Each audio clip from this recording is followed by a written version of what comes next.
আসসালামু আলাইকুম। আমি কৃষিবিদ ফয়সাল আহমেদ, অতিরিক্ত কৃষি অফিসার হিসেবে সিরাজগঞ্জ জেলার গাজীপুরে কর্মরত আছি। আজকে আমি আরও একটি নতুন ভিডিও নিয়ে আপনাদের মাঝে উপস্থিত হলাম। আজকের ভিডিওটি হবে লাউ জাতীয় ফসলে কিভাবে হাত পরাগায়ন করা হয় সেই বিষয়ে আপনাদেরকে আমি হাতে কলমে একটি ধারণা দিব। আমার একটি গত ভিডিওতে আপনারা দেখেছেন যে কিভাবে 2G 3G কাটিংয়ের মাধ্যমে স্ত্রী ফুলের সংখ্যা বৃদ্ধি করা যায়। স্ত্রী ফুলের সংখ্যা বৃদ্ধি করার পরে যদি সেখানে সঠিকভাবে পরাগায়ন না হয় তাহলে কিন্তু অনেক ফুলই পরবর্তীতে ফলে পরিণত হতে পারে না।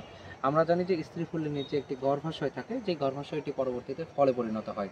পুরুষ ফুল এবং স্ত্রী ফুল, এখানে পুরুষ ফুলের পরাগরেণু যদি স্ত্রী ফুলের গর্ভমুণ্ডে যায় তখন কিন্তু পরাগায়নটি সম্পন্ন হয়। এটি সাধারণত পতঙ্গ দ্বারা এটি সম্পন্ন হয়ে থাকে, তবে অনেক সময় দেখা যায় পতঙ্গের অনুপস্থিতির কারণে সেই পরাগায়নটি না হওয়ার ফলে অনেক স্ত্রী ফুলই পরবর্তীতে ফলে পরিণত হতে পারে না।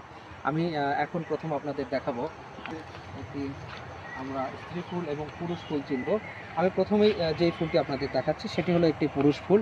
পুরুষ ফুলকে আমরা সাধারণত দেখব যে আমাদের যে বৃন্ত আছে, আমাদের এই বৃন্ত থেকে সরাসরি এখানে আমাদের পাপড়িগুলো ছড়িয়ে পড়বে।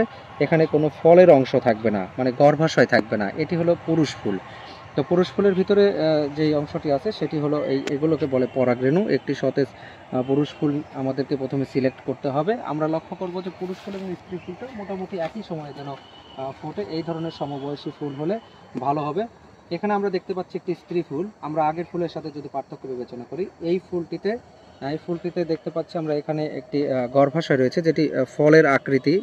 ফুলটি ফলের আকৃতি নিয়েই বড় হবে এবং এর মাঝখানের যে অংশটি সেটি হলো গর্ভমুণ্ড। এই গর্ভমুণ্ডে যদি আমরা ওই পুরুষ ফুলের পরাগরেণুটি এখানে এটার সংস্পর্শে আনতে পারি তাহলে এখানে পরাগায়ন নিশ্চিত হবে বলে আমরা ধরে নিব। এবং আমরা যেই কথাটি বলছিলাম যে পরাগায়ন নিশ্চিত না হলে সেখানে কিন্তু কোনো কোনো সময় ফলটা পচে যেতে পারে। আমরা এখানে তার একটি উদাহরণ দেখতে পাচ্ছি যে এই ফলটি পরাগায়নের অভাবে দেখেন আমরা দেখতে পাচ্ছি ফুল ঝরে গেছে কিন্তু ফলটিও হলুদ হয়ে গেছে, এটি কয়েকদিনের মধ্যে ঝরে পড়বে। তার মানে এভাবে কিন্তু একটি স্ত্রী ফুল নষ্ট হয়ে যাওয়ার সম্ভাবনা থাকে। আজকে আমরা আপনাদের দেখাবো কীভাবে হাত পরাগায়ন করতে হয়। আমাদেরকে প্রথমেই এখান থেকে আমরা পুরুষ ফুলটিকে সংগ্রহ করব। এর সাথে আমি বলে রাখি যে পুরুষ ফুল এবং স্ত্রী ফুলের যে আমরা হাত পরাগায়ন যেটি করব সেটি কিন্তু উপযুক্ত সময় হলো বিকাল 4টা থেকে সন্ধ্যা 7টার মধ্যে। এই সময়ের মধ্যে পরাগায়ন করলে সেটি অনেকাংশেই সফল হওয়ার সম্ভাবনা থাকে। আমরা প্রথমে একটি পুরুষ ফুল সংগ্রহ করব। সেই পুরুষ ফুলটিকে আমরা সেখান থেকে তার পাপড়িগুলো রিমুভ করে দিব, ছিঁড়ে ফেলবো।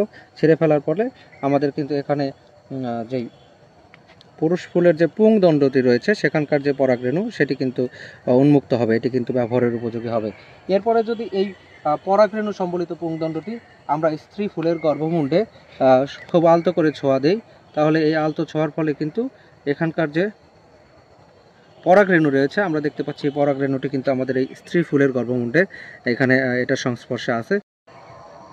এভাবে একটি ফুলে হাত পরাগায়ন করার পরে আমরা সেই ফুলটিকে অবশ্যই একটি সুতা বা কোনো কিছু দ্বারা চিহ্ন করে রাখবো, কারণ আমরা জানি যে একটি ফুল যদি দ্বিতীয়বার হাত পরাগায়ন করা হয় তখন কিন্তু সেটি নষ্ট হয়ে যাওয়ার সম্ভাবনা থাকে।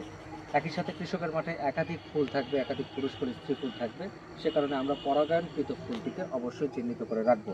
আর এভাবে যদি আমরা হাত পরাগায়ন করি তাহলে সেটি থেকে আমাদের ফল পাওয়ার সম্ভাবনাটা অনেকাংশে বেড়ে যায়। ধন্যবাদ সবাইকে।